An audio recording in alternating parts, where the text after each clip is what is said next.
চোখ মুখ গেলে শুয়ে তাতে স্যান্ডেল গেলে সিঁড়ি স্যান্ডেল দেখলাম বাড়ি ফেলাই এনে দেখতে আমি গুড়ল তোলার দোকানে যে স্যান্ডেল আছে নাই বাইতে ভালো ভালো মডেলের স্যান্ডেল স্যান্ডেল আছে নাকি ভাই? হ্যাঁ ভাই আছে। কি কি মডেলের স্যান্ডেল আছে দেখান তো।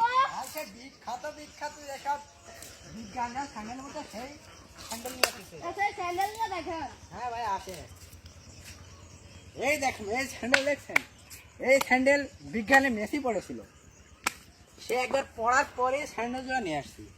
আর এই স্যান্ডেল জোড়া এটা বিজ্ঞানী নেইমার পড়ছিল, সে লাঠি দিয়ে হকি খেলতো। এই জোড়া কে পড়েছিল? এই যেগুলো বিখ্যাত খেলার আমাদের বাংলাদেশের খেলা তামিম ইকবাল পড়েছিল, সে ফুটবল খেলতে যায় এই স্যান্ডেলটা পরে খেলছিল, এই জন্য এখান থেকে দেখছেন এই যে ফুটবল লাথি মেরেছিল এখান থেকে উঠে গেছে। ভাই আপনি তো ভালোই ডায়লগ শিখছেন। না ভাই এটা সত্যি কথা, আমরা